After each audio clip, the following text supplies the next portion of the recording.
जनवरी का महीना है, पूरी जनवरी राममय है, क्योंकि 22 जनवरी को राम मंदिर की प्राण प्रतिष्ठा का कार्यक्रम है और जिम्मेदारी है सनातन प्रचार करने वालों के पास इस भव्य मंदिर के भव्य प्राण प्रतिष्ठा कार्यक्रम को भव्य बनाने की। और ऐसे बहुत लोग हैं जो सनातन को आगे बढ़ाने के लिए उसका प्रचार कर रहे हैं। सनातन प्रचार करने वालों में से ही आज एक क्रिएटर, एक कंटेंट बनाने वाली इंस्टाग्राम कंटेंट क्रिएटर जो अपनी क्रिएशन की कला से सनातन का प्रचार कर रही है, जग जग में इसके बारे में बता रही है क्या है सनातन, किस तरीके से हम इसको अपना सकते हैं, उन सब बातों पर बात करती हैं। मगर आज उनकी ज़िंदगी पर बात करने के लिए हमने उनको इनवाइट किया है पीओवी में। तो बहुत स्वागत है आपका मुस्कान रघुवंशी जी। आप पीओवी में पहली बार आज आई हैं और साल 2024 अभी शुरू हुआ है और बहुत सारी चीज़ें हैं जिन पे हम बात करेंगे धीरे धीरे। मगर सबसे पहले हम जो शुरुआत करते हैं वो कि आपका जन्म कहाँ हुआ, वहाँ से शुरुआत करते हैं। मैं उत्तर प्रदेश की रहने वाली हूँ, तो मेरा जन्म भी वहीं पे हुआ है। अच्छा, उत्तर प्रदेश से ही है जी। राम और कृष्ण दोनों की नगरी है। जी जी, वहीं उन्होंने भी जन्म लिया। तो आगे स्कूलिंग कैसे की आपने, मतलब कहाँ? स्कूलिंग मेरी कॉन्वेंट स्कूल में हुई है। अच्छा। हाँ जी। देन उसके बाद स्कूल के बाद ग्रेजुएशन जो मेरी हुई है वो हरिद्वार में हुई है, देव संस्कृति विश्वविद्यालय। अभी आएंगे, वो लंबा है। तो स्कूलिंग आपने एक ही स्कूल से की पूरा, मतलब फर्स्ट से 12 तक? हाँ, स्कूलिंग मेरी एक ही स्कूल से। कैसे थे पढ़ाई में? पढ़ाई में ठीक ठाक थी, नॉर्मल थी, ना ज़्यादा अच्छी ना ज़्यादा बुरी। अच्छा, मतलब पास होने लायक नंबर? हाँ, पास होने लायक नंबर आते थे। तो ऐसे घर वालों का प्रेशर नहीं रहता था कभी? नहीं, घर वालों ने कभी प्रेशर नहीं दिया इस चीज़ पे। अच्छा। कभी कभी मम्मी की साइड से थोड़ा प्रेशर आ जाता था, बट पापा की तरफ से ऐसा रहा कि वो कर लेगी अपना आराम से। जैसे स्कूल में जनरली जब हम होते हैं तो एक सवाल बार बार आता है, क्या बनना चाहते हो, क्या बनना चाहते हो? शिक्षक पूछते हैं, साथ के साथी भी पूछते हैं और खुद के मन में भी आता है, घर वाले भी पूछ ही लेते हैं। आता था ये सवाल सामने? कई बार आया है। क्या जवाब होता था? जवाब ये था कि उस टाइम पे जो मेरे मामा थे, तो मेरे मामा मैजिस्ट्रेट थे, तो सारे घर के बच्चों को एक ही लगन थी कि हमें भी मैजिस्ट्रेट ही बनना है, जुडिशरी लाइन में जाना है। हाँ हाँ। तो उस टाइम पे यही था कि जज बनना है। डिसाइड कर लिया था? हाँ, उस टाइम पे पूरा डिसाइडेड था कि जज बनना है। फिर बीच बीच में थोड़ा चेंज होता रहा। फिर क्या हुआ जज के बाद? जज के बाद मेरा इवेंट मैनेजमेंट का प्लान बना। अच्छा। कि मुझे इवेंट मैनेजमेंट करना है, इवेंट्स ऑर्गेनाइज करने हैं, और फिर इंटीरियर डिजाइनिंग का हुआ। तो इस तरह से चेंज होता चला गया। तो ऐसे कभी मतलब 12th तक आने तक, जब आप पास कर रहे थे? 12th तक आने में 12th में मैंने लिया 11th में मैंने लिया सब्जेक्ट ह्यूमैनिटीज। अच्छा। तो ह्यूमैनिटीज में मेरे पास था पॉलिटिकल साइंस, तो धीरे धीरे उस साइड इंटरेस्ट बढ़ने लगा। तो सोचा कि पॉलिटिकल साइंस में कुछ अच्छा किया जाएगा। देन बस यही। कोई पर्पस था लेने का या ऐसे ही? ह्यूमैनिटीज इसलिए लिया क्योंकि इजी सब्जेक्ट है और आगे चल के थोड़ा घर वालों का प्रेशर ये भी रहता है कि बच्चे यूपीएससी कर ले। तो था कभी? हाँ, बोला गया घर पे कि आईपीएस आईएएस बने, यूपीएस का करें, नहीं होगा। फिर उसके बाद क्या, कोविड आ गया। कोविड में ऐसे घर पे एक साल निकल गया। एडमिशन तो हो चुका था। 2020 में आया? हाँ। कौन सी क्लास में थे आप? मैं 2020 में मैं 12th में थी। अच्छा, तो वो एग्जाम तो बच गए होंगे उस साल? नहीं, मेरे सारे एग्जाम हुए थे सारे एग्जाम? मेरे सारे हुए थे, क्योंकि ह्यूमैनिटीज के जो बच्चे थे उनके एग्जाम मतलब 13 मार्च के आसपास खत्म हो चुके थे।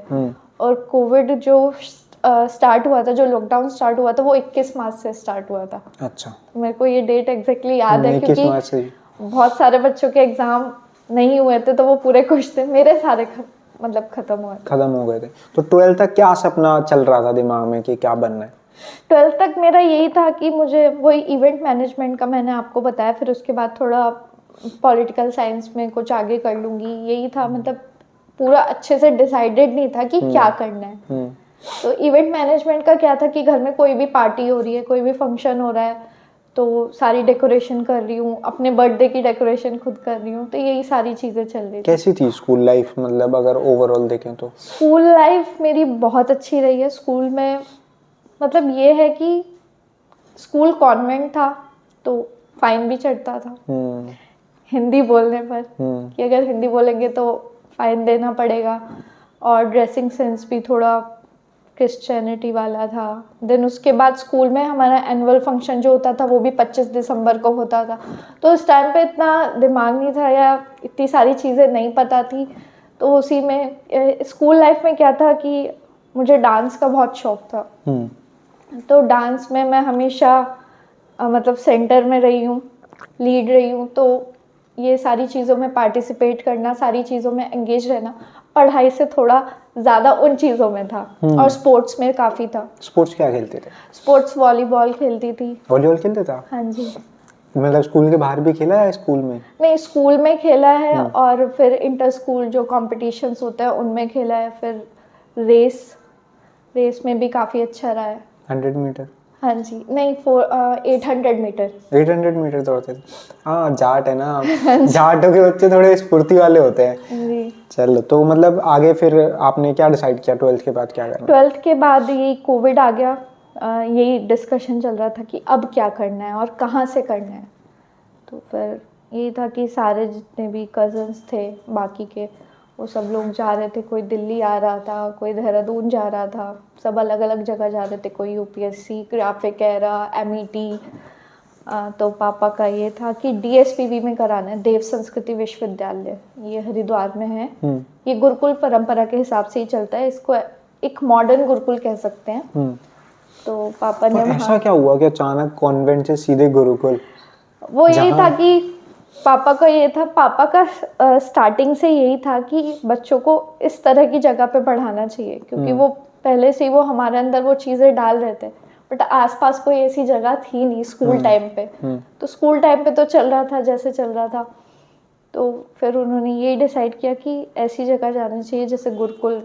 तो मैंने भी, मुझे क्या था कि मुझे एक्सप्लोर करना पसंद था कि किस तरह से चीज़ों को एक्सप्लोर किया जाए। तो डीएसवीवी में जाना भी एक तरीके से मेरे लिए एक्सप्लोर करना ही था, क्योंकि मुझे वहाँ के बारे में पता चला था कि वहाँ पे यज्ञ होता है, फिर योग होता है और सुबह 4 बजे उठा देते हैं, ये सारी चीज़ें होती हैं। तो वो काफ़ी इंटरेस्टिंग लग रहा था कि ये तो 4 बजे उठना पनिशमेंट लगता है, इंटरेस्टिंग है? नहीं, वो इंटरेस्टिंग था उस टाइम पे, क्योंकि घर पे स्टार्टिंग से आदत डली हुई है कि सुबह को जल्दी ही उठना है। अच्छा, पहले से ही रेडी थे? हाँ, तो घर पे स्टार्टिंग से यही है कि सुबह अपना 5 बजे उठो और बाकी सारी जो। तो जब आप हरिद्वार उस यूनिवर्सिटी गए, जी, डीएसवीवी, देव संस्कृति विश्वविद्यालय, ठीक है, डीएसवीवी। तो जब आप उस यूनिवर्सिटी गए तो बिल्कुल कॉन्वेंट में हिंदी बोलने पर फाइन लगता था। हाँ जी, और वहाँ हिंदी पे तो मेरी बहुत बहुत खराब हिंदी थी, बहुत ज़्यादा खराब हिंदी थी। तो डीएसवीवी में कैसे मैनेज करा, उस चीज़ को कैसे बैलेंस किया? डीएसवीवी में क्या क्योंकि हुआ वहाँ तो कि हिंदी या संस्कृत का ज़्यादा हमने प्रचलन पहले होगा। तो यही था, सब्जेक्ट डिसाइड किया कि क्या करना चाहिए। तो मैंने जर्नलिज्म चूज़ किया, क्योंकि उस टाइम पे मैंने बताया कि पॉलिटिकल साइंस में थोड़ा इंटरेस्ट था। फिर आगे चल के जर्नलिज्म यूपीएससी में भी काम आता है, ये बोला गया। तो जर्नलिज्म चूज़ किया और बाकी सारे तो लॉ ही वाले, मतलब लॉ ही कर रहे थे सारे। तो मैंने कहा कि नहीं, मैं जर्नलिज्म करूँगी, मुझे लॉ नहीं करना है। तो फिर वहाँ गई, तब थोड़ा क्राइम बीट में भी इंटरेस्ट आया था। अच्छा, मतलब वहाँ पे जाके कि क्राइम बीट काफ़ी इंटरेस्टिंग है। कैसे जनरेट हुआ है इंटरेस्ट? क्राइम बीट में ये कि थ्रिलर मूवीज देख ली और ये सारी चीज़ें देख ली। तो क्राइम बीट जब पढ़ा तो वो इंटरेस्टिंग लगा कि मतलब लड़कियों को नहीं जाने देते हैं। तो हाँ, यही कि जो ऐसे काम होते हैं ना डेंजरस, वही वाले पसंद आते हैं, थोड़े थ्रिल वाले। जर्नलिज्म होता ही थ्रिल है ना? हाँ हाँ। तो कॉलेज का वो जो 3 साल का आपका कोर्स रहा होगा, हाँ जी, कैसा था पूरा? कॉलेज का ओवरऑल काफ़ी अच्छा क्या रहा। कुछ नया था जो कॉलेज में सब कुछ ही नया था, क्योंकि वहाँ जब हम गए तो सारी चीज़ें ही बदल गई थी एकदम। क्योंकि कहाँ हम कॉन्वेंट स्कूल में पढ़ रहे थे और कहाँ हम एकदम से गुरुकुल में आ गए। तो वहाँ पे हिंदी इंग्लिश दोनों में पढ़ाया जाता था, पढ़ाई में ऐसी कोई प्रॉब्लम नहीं थी। पर वहाँ की सबसे अच्छी चीज़ थी, वहाँ पे मौन साधना होती थी, यज्ञ होता था, योग होता था। तो ऐसे ही नवरात्रे चल रहे थे एक बार, तो नवरात्रों में मौन साधना कराई जाती है। तो मैं भी रजिस्ट्रेशन के लिए गई कि ये क्या है, मुझे भी करना है, वही एक्सप्लोर करना। तो जब मैं मौन साधना के लिए गई तो मैम ने मुझे बोला कि आपने दीक्षा ली है। मैं कंफ्यूज की है दीक्षा क्या होता है, मेरे को पता ही नहीं दीक्षा क्या होता है, मुझे कभी बताया ही नहीं किसी ने।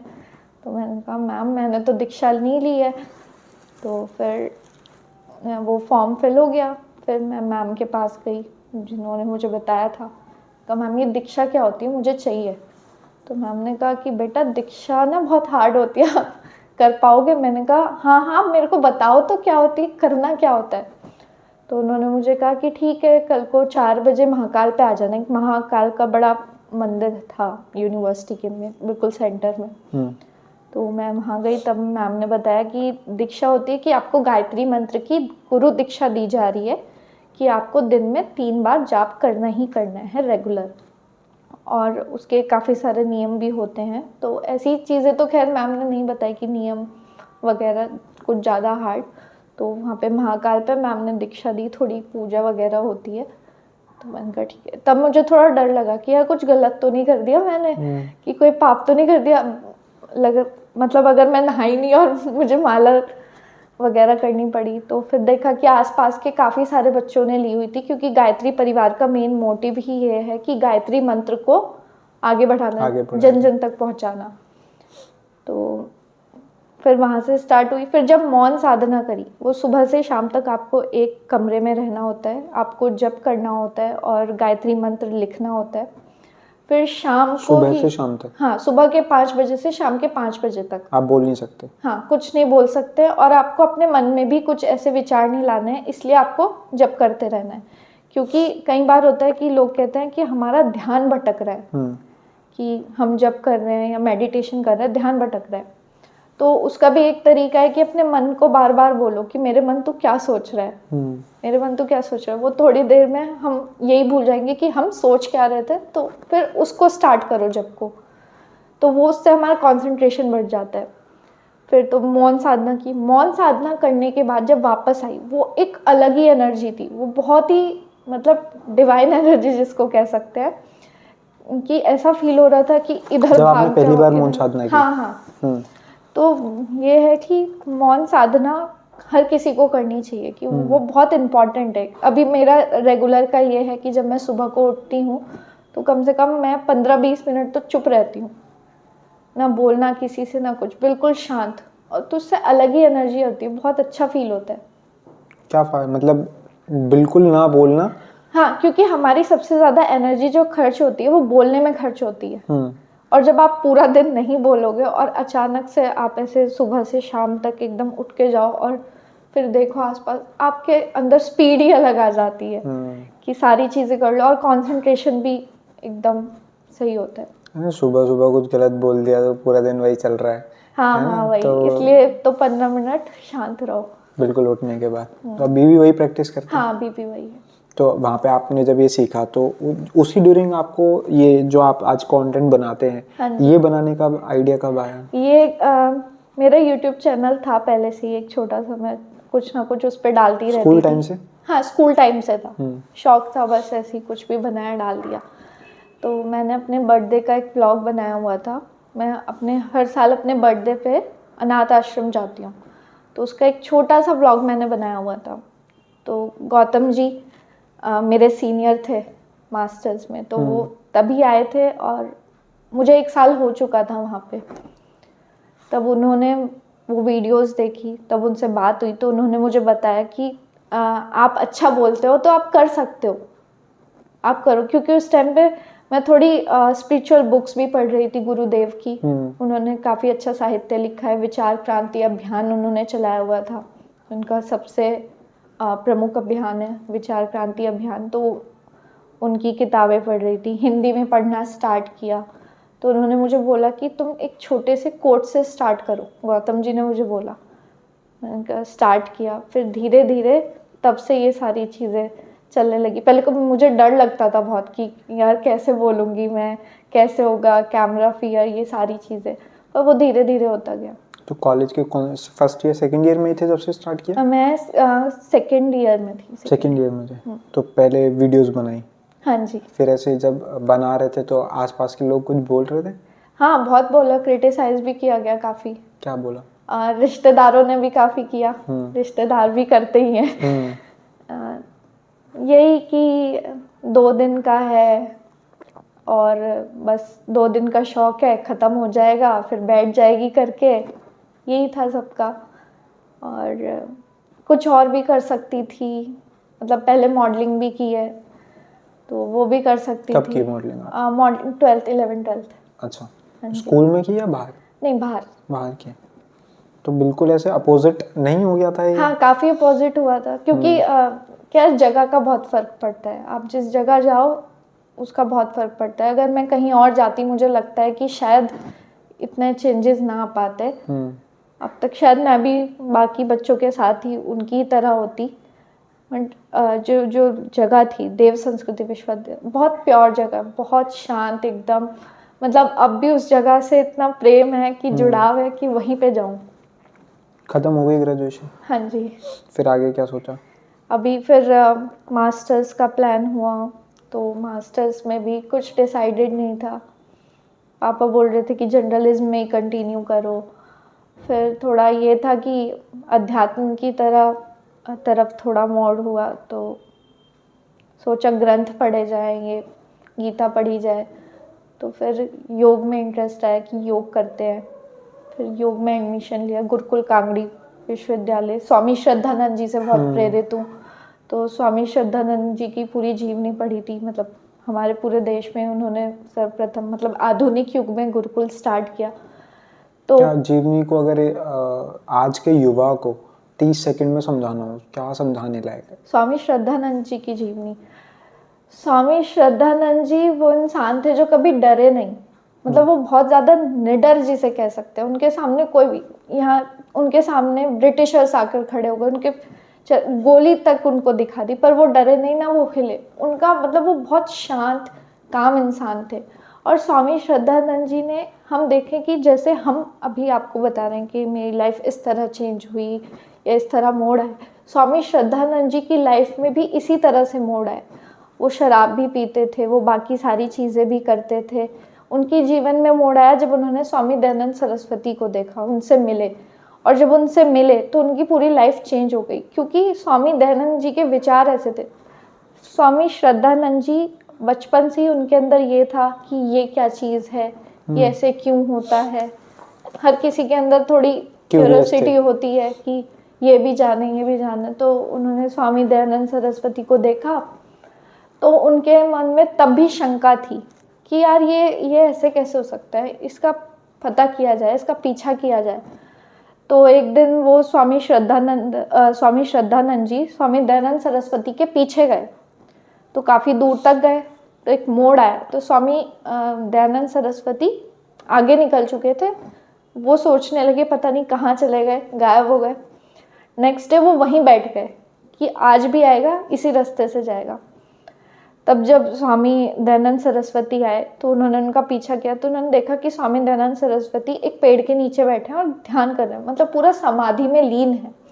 तब उनको पता चला कि हाँ यही है। फिर कुछ समय बाद तब भी ये चेंज नहीं हुआ, फिर भी काफ़ी सारी उनके लाइफ में चेंजेस आते रहे। ये कहते हैं ना कि अगर हम गीता पढ़ रहे हैं, रामायण पढ़ रहे हैं, भगवत गीता पढ़ रहे हैं, तो हमारी लाइफ में चेंज आ जाता है। वो चेंज लाने के लिए भी बहुत सारे चेंजेस लाने ज़रूरी हैं। वो एकदम से नहीं आता है, वो तभी आता है जब हमारी मति खुलती है, हमारी बुद्धि खुलती है।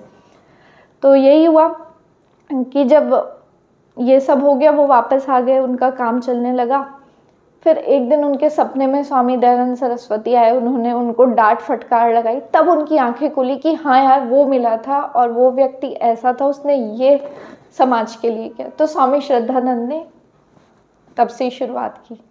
तो उनकी प्रेरणा भी दयानंद सरस्वती जी थे? हाँ जी, स्वामी श्रद्धानंद जी की। तो आप श्रद्धानंद जी जो उनके प्रेरणादायक थे, स्वामी दयानंद सरस्वती जी, उनसे इंस्पायर हुए जब उनकी बुक्स पढ़ी, तो आप उसी ड्यूरिंग कंटेंट भी बना रहे थे?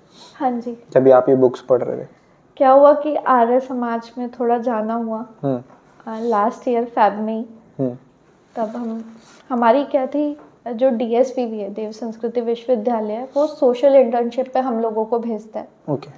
सोशल इंटर्नशिप क्या है कि उसमें आपको एक कॉन्फिडेंस आता है, उसमें आपको गायत्री मंत्र का प्रचार करना होता है। तो अलग अलग स्टेट्स में बच्चों को भेजा जाता है। तो हम लोग भी गए, हम लोग एमपी गए 1 मंथ के लिए।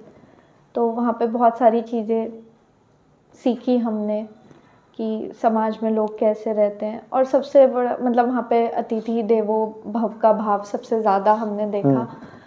तो फिर सोशल इंटर्नशिप के बाद हम वापस यहाँ पर आए, तो दिल्ली में ही थे, तब निमंत्रण आया कुरुक्षेत्र से कि आपको यहाँ आना है स्पीच के लिए स्वामी दयानंद सरस्वती के ऊपर। तब मैंने स्वामी दयानंद सरस्वती को पढ़ा, और उसी दौरान मैंने स्वामी श्रद्धानंद को पढ़ा, और धीरे धीरे इन लोगों के बारे में पढ़ा, तो जाके चीज़ें समझ आई थोड़ी। तो तब से स्वामी श्रद्धानंद एक प्रेरणा की तरह है मेरे लिए। आप उनका प्रचार भी करती हैं जी। क्या? अगर वन लाइनर मैसेज जो आज के युवा के लिए दयानंद सरस्वती जी का क्या है? दयानंद सरस्वती का जो मैसेज है वो है कर्णवंतो विश्वमार्यम, मतलब देश को योग्य बनाओ, आगे लेकर जाओ और वेदों की ओर लौटो। तो आज हमारे देश में सबसे बड़ी चीज़ यही हो रही है कि लोग, जो बच्चे हैं घर के, मतलब जो पेरेंट्स हैं, वो अपने बच्चों को ये नहीं बता रहे हैं कि वेद क्या है, वेद कहाँ से आए, या वेदों का सृष्टि में आना कैसे हुआ। ये सारी चीज़ें पेरेंट्स नहीं बता रहे हैं, वो बोल रहे हैं इनके लिए बेकार है, अभी इनकी पढ़ाई होने दो। तो मेन तो यही है, लोगों को सबसे पहले अपने बच्चों को यही बताना चाहिए कि वेद क्या है, वेद कहाँ से आए, भगवद गीता क्या है, उनके लेसन्स क्या है, रामायण क्या है। रामायण पे मेरा इसलिए फोकस रहता है क्योंकि रामायण से जो भगवान श्री राम का चरित्र है वो बहुत ज़्यादा प्योर है। अगर हम भगवान श्री राम से सीख ले तो हम हर तरह की सीख उनसे ले सकते हैं, क्योंकि हम देखते हैं कि हर कोई भगवान श्री राम जैसा पति चाहता है, पिता चाहता है, भाई चाहता है, क्योंकि भगवान श्री राम ने बहुत त्याग किए हैं। भगवान श्री राम वो थे, अगर हम वाल्मीकि रामायण के थ्रू पढ़ें तो वाल्मीकि रामायण में भगवान श्री राम का वर्णन इस प्रकार किया गया है कि मनुष्य से भगवान बनने तक का सफ़र।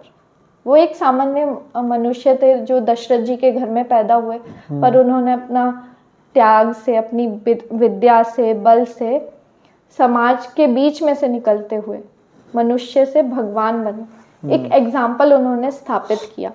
तो भगवान राम के चरित्र से हम बहुत सारी चीज़ें सीख सकते हैं। तो रामायण एक ऐसी चीज़ है कि बच्चों को इंटरेस्ट भी आता है, क्योंकि वो एक पूरी स्टोरी चल रही होती है, वो उनके भाव को समझ पाते हैं। तो इसलिए इजी वे में रामायण से, महाभारत से, इन चीज़ों से स्टार्ट करना चाहिए। पर माता पिता को नहीं पता है तो वेद रामायण तो वो बच्चों को क्या बताएंगे? नहीं, माता पिता को क्यों नहीं पता है? नहीं पता है कि 4 वेद, उनके नाम ही नहीं पता है आज कि उनके 4 नाम क्या है, वेदों के अंदर क्या है, ये तो बाद में पता लगेगा। आप जनरली जब एक सर्वे करते हैं, जब आप समाज में जाते हैं, लोगों से बात करते हैं, तो मैंने कई बार ऐसा अक्सर देखा है कि 4 वेदों के नाम पूछो तो नाम नहीं पता होते। अब जब नाम नहीं पता है तो आगे क्या पता होगा? देखिए, ये क्या है ना, हमारे जो पेरेंट्स हैं, जो हमारी जनरेशन के पेरेंट्स हैं, उनको उन चीज़ों के बारे में पता है, पर अगर आज के पेरेंट्स को हम देखें तो उनको नहीं पता है। पर अगर हम अब देखें कि अब काफ़ी सारी चीज़ें चेंज हो रही हैं, क्योंकि क्या आप गवर्नमेंट का भी रोल इसमें कह सकते हैं, वरना पहले किसी को नहीं पता था राम मंदिर का मुद्दा क्या है, या जो मथुरा में मस्जिद और मंदिर का मुद्दा क्या है, किसी को नहीं पता था। इन सारी चीज़ों पे डिस्कशन ही नहीं होता था। पर कुछ समय से हमारा देश बदल रहा है, लोग जान रहे कि राम कौन है, कृष्ण कौन है, और ये सारी चीज़ें। तो आप देखिए मथुरा वृंदावन में कितनी भीड़ है, मथुरा वृंदावन में भीड़ है, केदारनाथ में भीड़ है, हर जगह भीड़ है। सैटरडे संडे दिल्ली एनसीआर वालों की छुट्टी होती है, वो मथुरा वृंदावन, खाटू श्याम ऐसी जगह जाते हैं। हाँ, ये है कि उन्हें उनके बारे में नहीं पता है। वो सिर्फ ये है कि लोग कहते हैं ना कि हम पूजा करने जा रहे हैं, फूल चढ़ाने से या मंदिर में माथा टेकने से पूजा नहीं होती है। पूजा जो है वो हमारे मन से होती है, हमारे दृढ़ संकल्प से होती है। आपने फूल चढ़ा लिया, माला चढ़ा लिया, पर आपके विचारों में वो परिवर्तन नहीं आया जो भगवान श्री कृष्ण के विचार थे, जो भगवान राम के विचार थे। तो उन परिवर्तन को लाना सबसे ज़्यादा इम्पॉर्टेंट है। और ये परिवर्तन तभी आएगा जब, अभी जो मैंने बताया कि घर घर रामायण अभियान, उसको चलाने का मेन मोटिव ही यही है कि घर घर तक रामायण पहुँचे, घर घर तक रामायण की सीख पहुँचे, कि कहीं ना कहीं 1-2% सही लोग उस तरफ जाएं, उस तरफ मुड़ें और अपने बच्चों को सिखाएं, जिससे जो डिप्रेशन की प्रॉब्लम आती है या मेंटल हेल्थ इश्यूज आते हैं वो उनको ना हो। आपको नहीं लगता घर घर रामायण को पहुंचाने में रामानंद सागर पहले ही काम कर चुके? वो घर घर में टीवी पे रामायण पहुंचा ही चुके। नहीं, वो कोविड के ड्यूरिंग रामानंद की रामायण जो है उनका प्रचार दोबारा हुआ जी जी जी, और वो वर्ल्ड का सबसे ज्यादा देखे जाने वाला शो बन गया। जी जी। तो मुझे लगता है सबने देखा ही रामायण को, मगर वास्तविकता ये है कि रामायण को देखना और उससे सीख लेना दोनों डिफरेंट चीज है। हाँ, रामायण को सबने देखा, सबको रामायण की पूरी कथा याद है, पर उससे हमें छोटी छोटी सीख क्या मिलती है वो जानना सबसे ज्यादा आप इम्पोर्टेंट वो पहुंचा रहे हैं? जी। कैसे? जैसे अभी मेरा बाल्यकांड चल रहा है, तो बाल्यकांड में काफी सारे सर्ग हैं, रामायण में बहुत सारे सर्ग हैं, तो मैं एक पर्टिकुलर सर्ग को लेके चलती हूँ, उससे हमें क्या सीख मिलती है। जैसे भाइयों के बीच कितना प्रेम था, और राजा दशरथ ने सारे ऋषियों को बुलाया, जब उन्होंने पुत्र यष्टि यज्ञ कराया, तो कितना अतिथि देवो भव का भाव था। तो ये सारी चीजें हमें रामायण से सीखने को मिलते हैं, क्योंकि आज तो भाई भाई का दुश्मन हो रहा है, भाई भाई की गर्दन काटने पर तुला है। पर अगर हम रामायण के पर्टिकुलर एक एक सर्ग को लेके उससे छोटी छोटी सीख लेंगे, वो पहुंचानी ज्यादा जरूरी है। वो आप किस तरीके से पहुंचा रहे हैं? मैं यूट्यूब के थ्रू पहुंचा रही हूँ। यूट्यूब पे मैं हर ट्यूसडे एक एपिसोड डालती हूँ रामायण का। पहले मैं पूरा पाठ करती हूँ, देन उसके बाद में उससे मिली सीख बताती हूँ। तो इसी तरह मैं लोगों तक पहुँचा